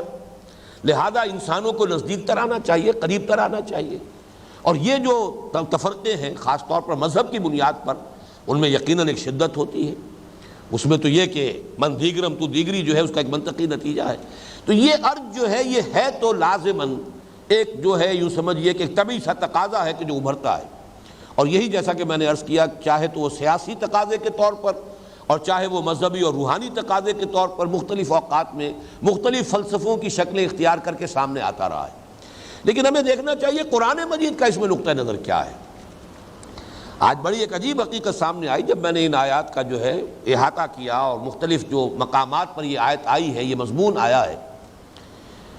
4 آیتیں اس وقت میں آپ کو سنانا چاہتا ہوں جس کا نتیجہ اور حاصل یہ ہے کہ اللہ تعالیٰ کے ہاں یہ شے کوئی پسندیدہ اور مقصود و مطلوب کے درجے میں ہے ہی نہیں جو تمہیں پسند ہے۔ اخرى تحبونہا، یہ تمہیں پسند ہوگی، اللہ تعالیٰ کا تو اصول ہی کچھ اور ہے۔ وہ اصول کیا ہے؟ وَلَوْ شَاءَ اللَّهُ لَجَعَلَهُمْ أُمَّةً وَاحِدَةً، اگر اللہ چاہتا، یہ سورۃ الشورى کی آیت نمبر 8، وَلَوْ شَاءَ اللَّهُ لَجَعَلَهُمْ أُمَّةً وَاحِدَةً وَلَٰكِن يُدْخِلُ مَن يَشَاءُ فِي رَحْمَتِهِ وَالظَّالِمُونَ مَا لَهُم مِّن وَلِيٍّ وَلَا نَصِيرٍ۔ اللہ چاہتا تو تمام انسانوں کو ایک امت بنا دیتا، اللہ کے اختیار سے بعید نہیں، اللہ کی قدرت سے کہیں بعید نہیں، لیکن نہیں، اللہ کا یہ فیصلہ نہیں ہے۔ اللہ کا فیصلہ کیا ہے؟ وہ تو جس کو چاہے گا اپنی رحمت میں داخل کرے گا، یا یہاں بھی آپ یشاء کا مفہوم دوسرا لے سکتے ہیں، جو واقعتاً خواہش مند ہوگا تاکہ وہی صرف جنت میں داخل ہو، وہی اللہ کی رحمت میں داخل ہو۔ یہ نہیں کہ سب کے سب لوگ جو ہیں ان کو ایک تھوک کے حساب سے جو اللہ تعالیٰ اپنی جنت میں داخل کر دے۔ آخر یہ انسان کو اللہ تعالیٰ نے امتحان کے لیے پیدا کیا ہے، ایک چھانٹی ہونی ہے۔ خلق الموت والحیات لیبلوکم ایکم احسن عملا، اس کا منطقی تقاضا یہ ہے کہ بہرحال یہ اختلاف برقرار رہے گا، تمہاری خواہش اپنی جگہ پر، تمہاری اپنی مصلحتیں اپنی جگہ پر، لیکن اللہ کی حکمت تخلیق جو ہے وہ یہ ہے وَلَوْ شَاءَ اللَّهُ لَجَعَلَهُمْ أُمَّةً وَاحِدَةً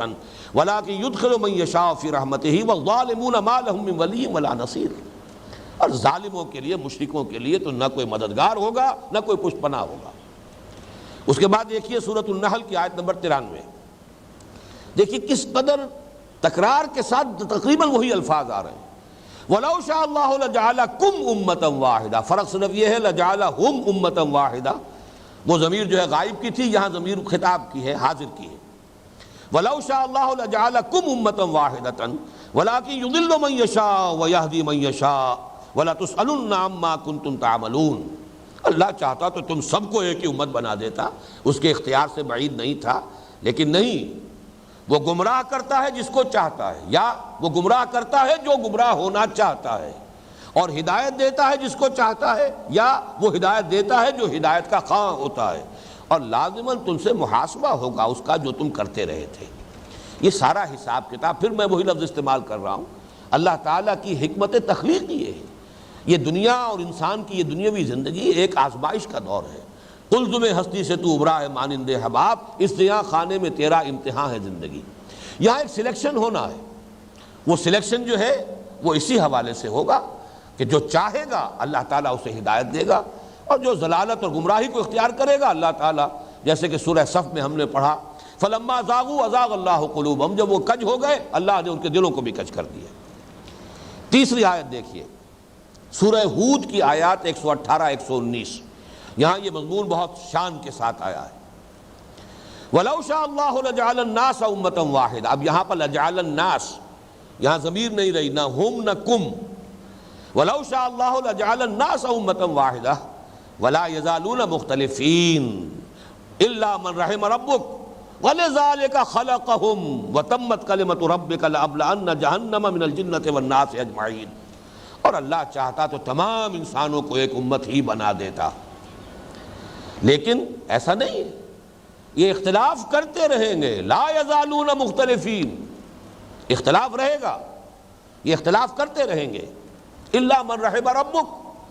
سوائے اس کے کہ جس پر آپ کا رب جو ہے وہ رحم فرما دے، یعنی اسے سیدھے راستے کی ہدایت دے دے۔ اب نوٹ کیجئے جس کو میں کہہ رہا تھا کہ حکمت تخلیق یہ ہے اللہ کی، وَلِذَٰلِكَ خَلَقَهُمْ، اللہ نے پیدا ہی کیا ہے اس اصول پر۔ یہ ساری تخلیق، یہ دنیاوی زندگی، یہ انسان کے لیے دنیاوی زندگی کا یہ جو وقفہ ہے، قلزم ہستی سے تو ابرا ہے مانند حباب، اس زیاں خانے میں تیرا امتحان ہے زندگی، خلق الموت والحیات لیبلوکم ایکم احسن عملا، تو در حقیقت وَلِذَٰلِكَ خَلَقَهُمْ، اللہ نے پیدا ہی کیا اسی طور سے، اسی اصول پر، یہی تو اس کا منشا ہے، یہی تو اس کے پیش نظر ہے۔ وَتَمَّتْ كَلِمَةُ رَبِّكَ لَأَمْلَأَنَّ جَهَنَّمَ مِنَ الْجِنَّةِ وَالنَّاسِ أَجْمَعِينَ، اور اے نبی صلی اللہ علیہ وسلم، آپ کے رب کی یہ بات پوری ہو کر رہے گی کہ وہ جہنم کو انسانوں اور جنوں سے بھر کر رہے گا، یعنی کہ آخر اس کے لیے اللہ تعالیٰ کی وہ مخلوق جو گمراہی اختیار کرے گی وہ جہنم میں داخل ہو کر رہے گی۔ پہلی آیت میں یہ تھا کہ وَلَٰكِن يُدْخِلُ مَن يَشَاءُ فِي رَحْمَتِهِ، تو مضمون ایک ہی ہے، لیکن یہ کہ یہ آخری طور پر یہ مضمون پھر آیا ہے سورہ مائدہ میں۔ یہ تینوں مقامات جو میں نے آپ کو سنائے ہیں یہ تو مکی صورتیں ہیں۔ اب دیکھیے سورہ مائدہ میں فرمایا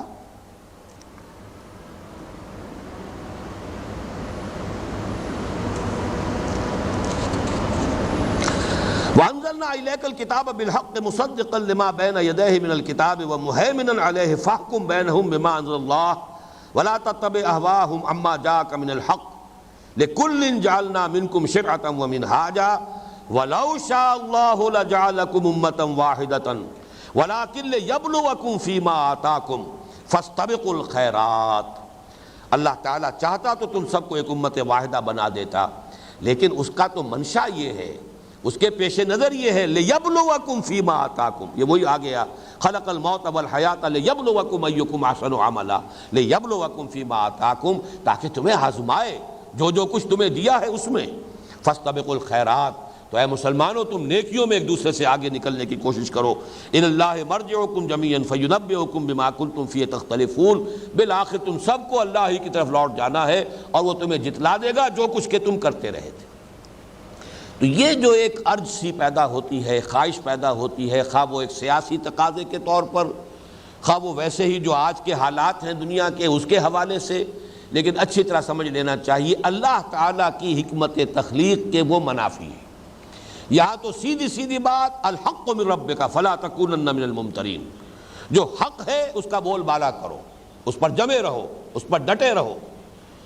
خام خواہ صرف یہ رواداری کے نقطہ نگاہ سے اور صرف کوئی یکجہتی پیدا کرنے کے لیے اور کوئی اتحاد پیدا کرنے کے لیے ان چیزوں میں کہیں کوئی گیو اینڈ ٹیک کا معاملہ کرنا، کہیں کمپرومائز کرنا، جیسے کہ فرمایا گیا حضور سے لن ترضى عنك اليهود ولا النصارى حتى تتبع ملتهم، یہ آپ کی بات جو ہے یہ ہرگز راضی نہیں ہوں گے آپ سے جب تک کہ آپ ان کا اتباع نہ کریں، ان کی پیروی نہ کریں۔ وَدُّوا لَوْ تُدْهِنُوا فَيُدْهِنُونَ، وہ تو چاہتے ہیں کہ ذرا آپ ڈھیلے پڑے، مداہنت کرنے کے لیے تیار ہو جائیں، وہ بھی مداہنت کریں گے، لیکن نہیں۔ فَاسْتَقِمْ كَمَا أُمِرْتَ وَلَا تَتَّبِعْ أَهْوَاءَهُمْ، آپ ڈٹے رہیے جیسے کہ حکم آپ کو دیا گیا ہے۔ اور اسی کا تعلق اصل میں اس حدیث سے بھی جڑتا ہے کہ حضور نے فرمایا بدأ الاسلام غریبا وسیعود کما بدأ فطوبى للغرباء، کہ اسلام کا آغاز ہوا اس حال میں کہ وہ غریب تھا، غریب سے مراد اجنبی، اس کے جاننے پہچاننے والے بہت کم تھے، پھر اسے غلبہ حاصل ہوا تو جو غالب ہو طاقتور ہو اس کے تو سبھی دوست ہیں، سبھی جاننے پہچاننے والے ہیں، لیکن فرمایا فَسَيَعُودُ كَمَا بَدَأَ، عن قریب یہ اسلام پھر ویسا ہی ہو جائے گا جیسے شروع میں تھا، اگرچہ مسلمان بہت ہوں گے اسلام غریب اجنبی ہو جائے گا۔ مسلمان تو نہ معلوم کتنے رہے، آپ کو معلوم ہے کہ آج بھی بلین کے قریب بلکہ اس سے زائد ہیں، اسلام کہاں ہے؟ اسلام اجنبی ہے۔ آج آپ اس اصل اسلام کا دامن تھام کر زندگی گزارنا چاہیں اپنے معاشرے کے اندر جو ہے نکو بن جائیں گے، آپ کا بائیکاٹ ہوگا، آپ سے کوئی ملنا پسند نہیں کرے گا، آپ کے ساتھ کوئی رشتہ داری جو ہے وہ لوگوں کو گوارا نہیں ہوگی، اس لیے کہ آپ تو دقیانوسی شمار ہوں گے، آپ تو رجعت پسند شمار ہوں گے۔ تو فرمایا فطوبى للغرباء، مبارکباد ہے ان لوگوں کے لیے کہ جو خود اجنبی ہونا گوارا کر لیں لیکن اسلام کے دامن کے ساتھ جڑے رہے۔ اللہم وفقنا لہذا، اللہ تعالی ہم سب کو اس کی توفیق عطا فرمائے۔ اب اس سلسلے میں ایک اور دلیل نوٹ کیجئے اور وہ ہے میثاق النبیین آل عمران 81۔ یہ بہت اہم آیت ہے قرآن مجید کی۔ قرآن مجید سے اگر استدلال کرنا ہے ان آیتوں سے تو جیسا کہ میں نے عرض کیا سورہ بقرہ کی جو آیت اس وقت ہمارے زیر مطالعہ ہے اس کے اعتبار سے تو سیاق و سباق فیصلہ کن ہے۔ جب 5ویں رکوع میں ہے ہی سارا مضمون حضور صلی اللہ علیہ وسلم اور قرآن پر ایمان لانے کی دعوت، اور باقی یہ سارا کا سارا جو ہے اس کے تابع ہے، تو اس کو اس سے خارج کر دینا جو ہے وہ بالکل یوں سمجھیے کہ ڈھٹائی والی بات ہے۔ اس سے وہ نتیجہ آئسولیٹ کر کے اسے علیحدہ رکھ کر سیاق و سباق سے کاٹ کر وہ نتیجہ نکالنا یہ سوائے ڈھٹائی کے اور کچھ نہیں۔ لیکن ایک دوسرا جو دلیل ہے وہ دیکھیے، یہ سورہ آل عمران کی آیت نمبر 81 ہے۔ وَإِذْ أَخَذَ اللَّهُ مِيثَاقَ النَّبِيِّينَ، اور ذرا یاد کرو جب کہ اللہ نے تمام انبیاء سے ایک میثاق لیا تھا۔ اب یہ بھی نوٹ کرنے کی جگہ ہے قرآن مجید کی، جیسے کہ وہ میثاق الست تھا، الست بربکم قالوا بلی، تمام انسانوں سے میثاق لیا، تو ظاہر بات ہے کہ اس سے ثابت ہوتا ہے کہ تمام ارواح انسانی پہلے پیدا کی گئی ہیں۔ ان اجساد اور اجسام، یہ جو ہمارا فزیکل اور باڈیلی کریشن ہے اس کا سلسلہ بعد میں شروع ہوا ہے، لیکن اسپرچول کریشن ارواح کی شکل میں الارواح جنود المجندہ یہ بہت پہلے ہو گیا تھا، اور تمام انسانوں کی ارواح موجود تھی جن سے اللہ تعالیٰ نے وہ عہد لیا تھا الست بربکم قالوا بلی۔ اسی میں خصوصی اس سے ایک میثاق وہ تو سب سے تھا، تمام انسانوں سے، لیکن ان میں سے ان کی ارواح کے جن کو نبوت سے سرفراز کیا جانا تھا،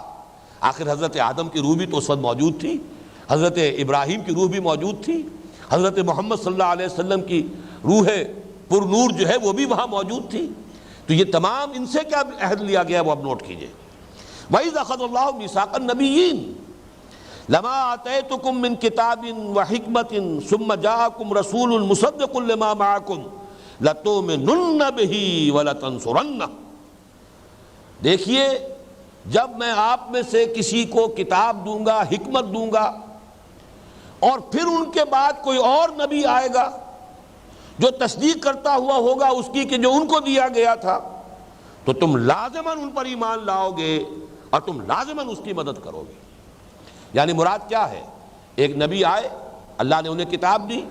اللہ نے انہیں حکمت سے نوازا، ان کے پیروکار ہیں، وہ ایک امت بن گئے۔ اب اس کے بعد ایک اور نبی آ گئے،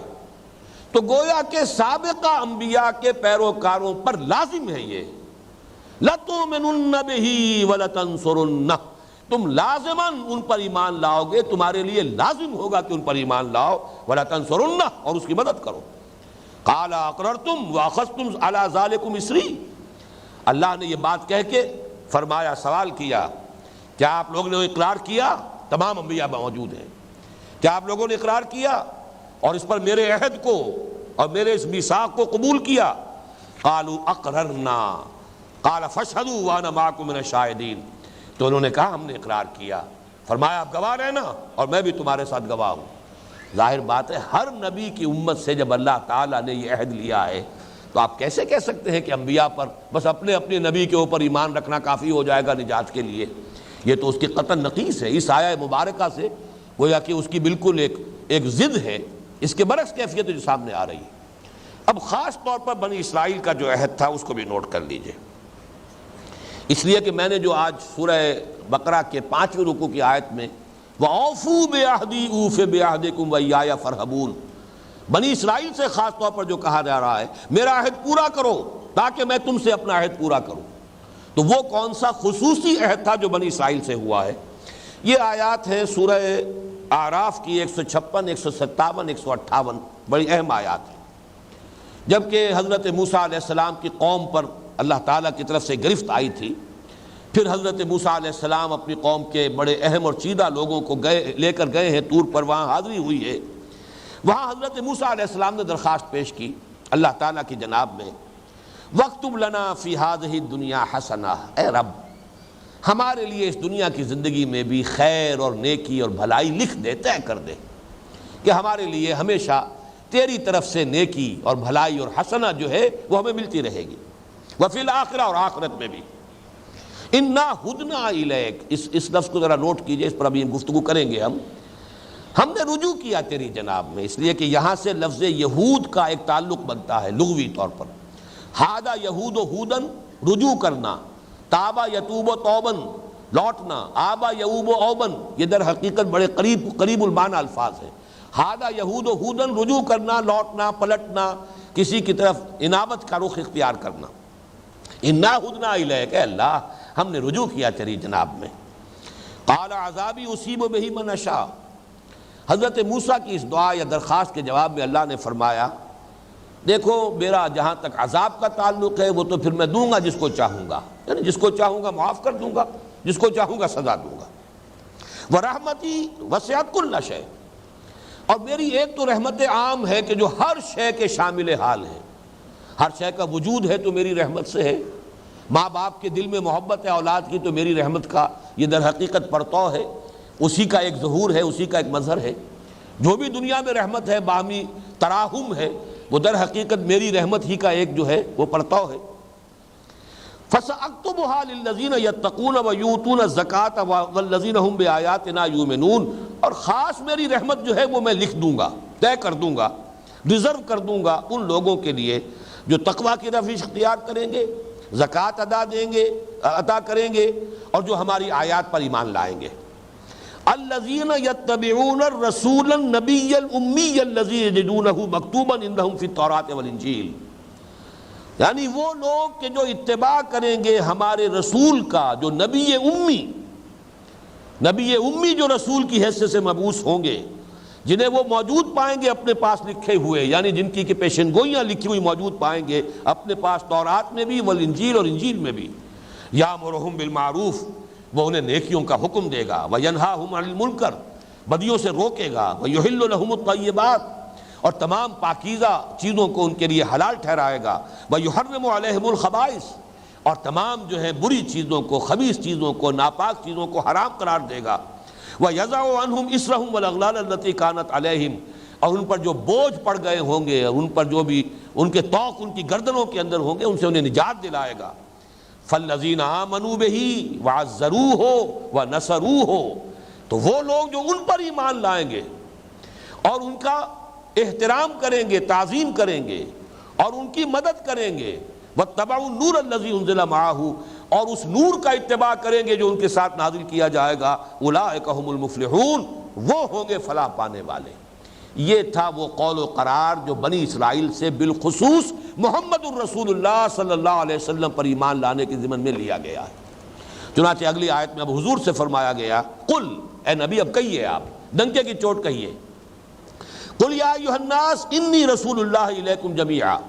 کہہ دیجئے ہے لوگوں میں ہوں اللہ کا رسول تمہاری طرف، سب کی طرف، الذی لہ ملک السماوات والارض، اس اللہ کا رسول اور پیغامبر ہوں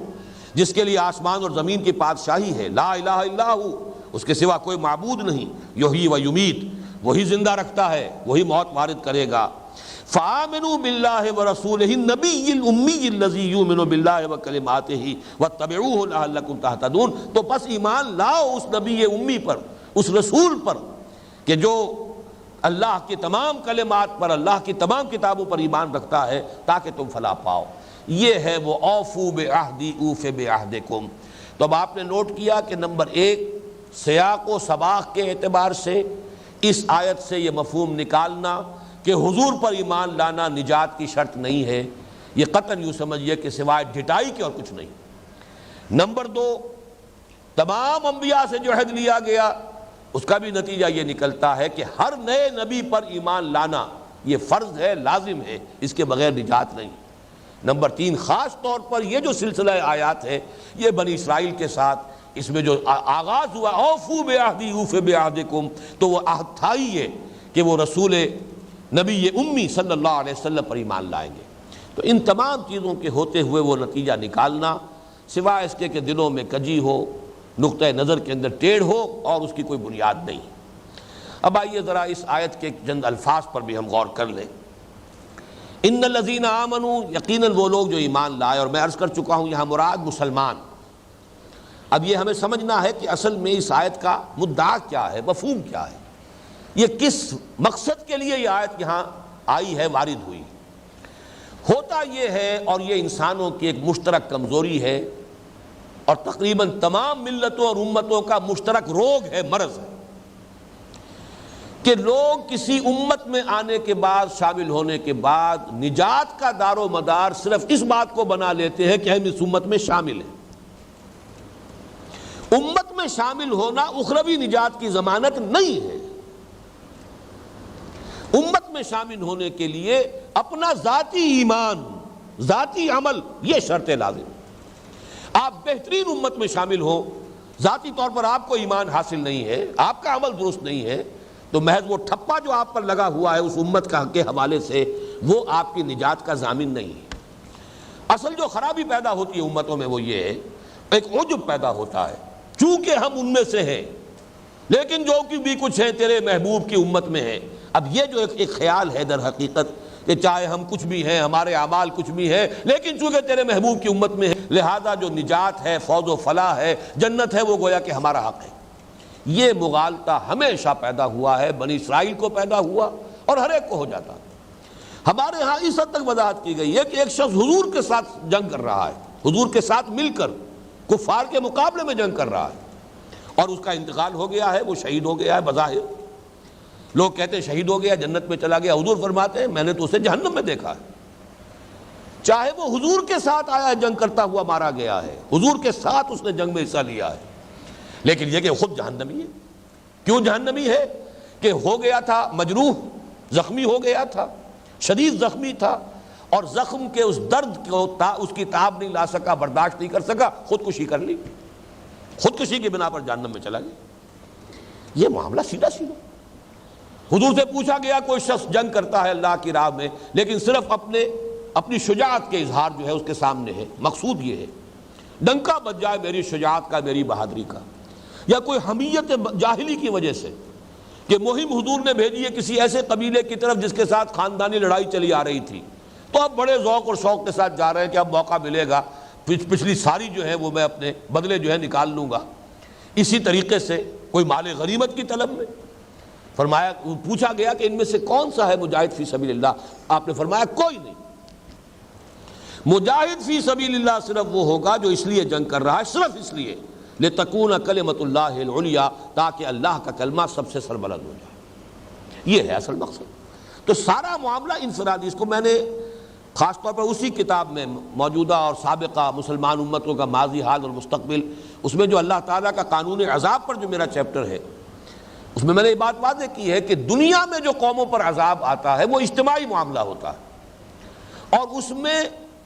گیہوں کے ساتھ گھن بھی پس جاتا ہے۔ وَاتَّقُوا فِتْنَةً لَا تُصِيبَنَّ الَّذِينَ ظَلَمُوا مِنكُمْ خَاصَّةً، ڈرو اس عذاب سے یہ جو صرف ظالموں کو لپیٹ میں نہیں لے گا، بلکہ جب اجتماعی عذاب آتا ہے تو بے گناہ بھی اس کے اندر لپیٹ میں آئیں گے۔ لیکن آخرت کا جو معاملہ ہے محاسبہ وہ انڈیویجول ہے، ہر شخص کا انفرادی ہے۔ یہاں قومی سطح پر معاملہ ہوتا ہے، امتوں کی سطح پر معاملہ ہوتا ہے، امتوں کا عروج ہے، امتوں کا زوال ہے، امتوں کو سزا مل رہی ہے، ان میں جو نیک لوگ ہوں گے وہ بھی ظاہر بات ہے کہ اس زوال کا شکار بن جائیں گے، وہ بھی اسی میں شامل ہوں گے۔ تو دنیا میں معاملہ ہے اجتماعی، آخرت میں معاملہ انفرادی۔ اپنا ایمان، اپنا یقین کس درجے میں ہے، اپنا عمل وہ کس حالت میں ہے، سارا معاملہ وہاں پر جو چکایا جائے گا وہ اپنے ذاتی ایمان و یقین اور اپنے ذاتی اعمال و اخلاق کی بنیاد پر، نہ کہ کسی گروہی نسبت کی بنیاد پر۔ یہ ہے وہ مضمون کہ جس کو یہاں پر واضح کرنے کی کوشش کی گئی ہے، اور 2 مرتبہ قرآن میں لایا گیا ہے کہ کسی گروہ میں ہونا، کسی سے نسبت ہونا، اب یہ ٹھیک ہے اپنی جگہ پر، حضرت موسیٰ علیہ السلام سے لے کر حضرت عیسیٰ علیہ السلام تک جو اصل امت ہے وہ امت موسیٰ ہے، وہی دین حق ہے، لیکن حضرت مسیح علیہ السلام آ گئے ہیں تو اب حضرت مسیح پر ایمان لانا لازم تھا یہود کے لیے، لیکن جب تک حضور نہیں آئے اب یہ حضرت عیسیٰ علیہ السلام کی امت، یہ گویا کہ امت ہے، یہ مسلم امت ہے، لیکن نہ پہلے دور میں صرف اس امت میں شامل ہونا نجات کا ذریعہ ہے جب تک کہ اپنا ایمان اور اپنا عمل درست نہ ہو،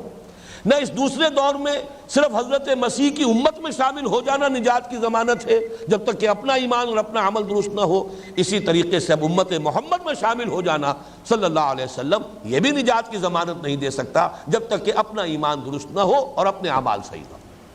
اصل نقطہ یہ ہے، اور چونکہ یہ تمام امتوں کا مشترک مرض ہے، میں نے عرض کیا تھا کہ یہاں سے وہی مضامین شروع ہو رہے ہیں جن میں وہ اعتقادی، نظریاتی، فکری وہ چیزیں جو گمراہیاں ہیں کہ جو پھر بڑے پیمانے کے اوپر امت پر اثر انداز ہوتی ہیں، انہی کی اصلاح پیش نظر ہے کہ اے مسلمانوں کہیں تمہارے اندر بھی یہ برائی پیدا نہ ہو جائے، لہذا یہاں وہ مضامین بھی آ گئے ہیں۔ اس کے بعد جو ہے وہ مضامین بھی آئیں گے کہ جن میں واقعاتی طور پر یہود کی تاریخ کے حوالے سے ان پر جو ہے فرد جرم عائد کی گئی۔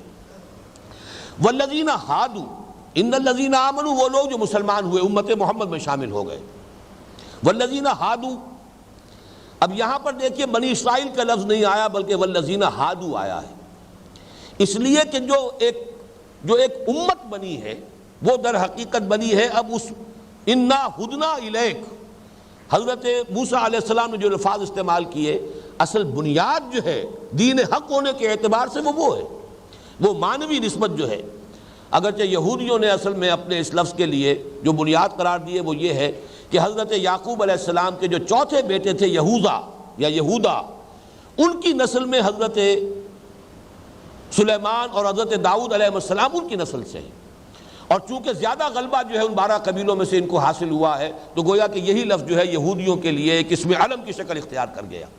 یہی یہوذا ہے کہ جو آپ نے سنا ہوگا عیسائیوں کا ایک سیکٹ ہے، یہوواز وٹنسز، یہ یہووا، یہ در حقیقت خدا کے لیے، اللہ کے لیے یہ لفظ جو ہے استعمال ہوتا تھا۔ بہرحال ہوتے ہوتے یہ جو مسلک بنا، اور اس میں صرف نسلی طور پر بنی اسرائیل نہیں بلکہ جو لوگ بنی اسرائیل کے تابع ہوئے، ان کے زیر اثر آئے، ان کے سے طور طریقے اختیار کر لیے، وہ بھی ان میں شامل ہو گئے۔ اس حوالے سے یہاں لفظ بنی اسرائیل نہیں آیا۔ بنی اسرائیل تو ایک قوم ہے، وہ تو ایک نسل ہے، لیکن جنہوں نے بھی وہ مسلک یہودیت اختیار کیا وہ گویا کہ دوسرے نمبر پر، اور تیسرے نمبر پر والنصارہ۔ نصارہ میں بھی دیکھیے قرآن مجید دو جگہ سورہ آل عمران میں بھی اور سورہ صف میں بھی نحن انصار اللہ، یہ لفظ ہے جو اس لفظ کی اصل جڑ ہے، اصل اساس ہے۔ لیکن یہ کہ ایک دوسری بنیاد یہ بھی سمجھی گئی ہے، اور اکثر مفسرین کا بھی اس پر اجماع ہے اور عیسائیوں کا بھی اس پر اجماع ہے،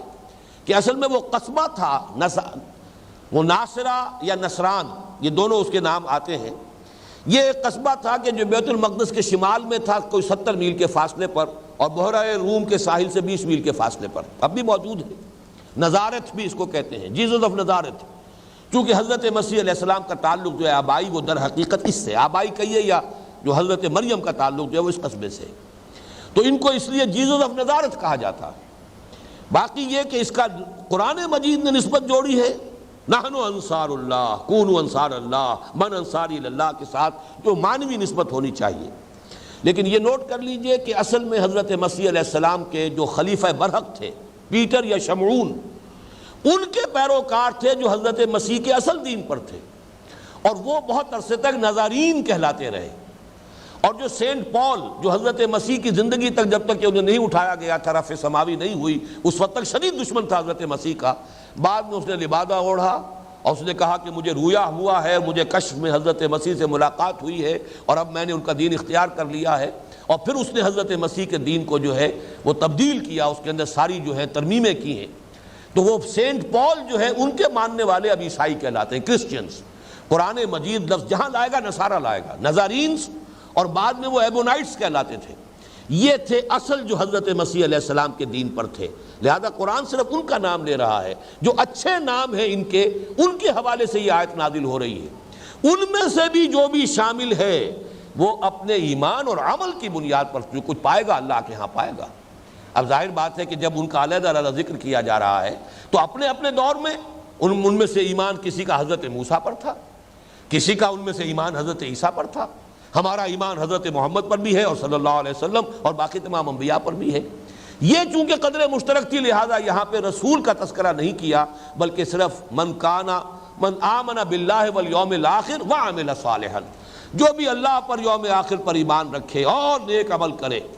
فلہم اجرہم عند ربہم ولا خوف علیہم ولا ہم یحزنون، ان کا اجر ان کے رب کے پاس محفوظ ہے اور ان کے لیے کوئی نہ خوف ہوگا نہ وہ حزن سے دوچار ہوں گے۔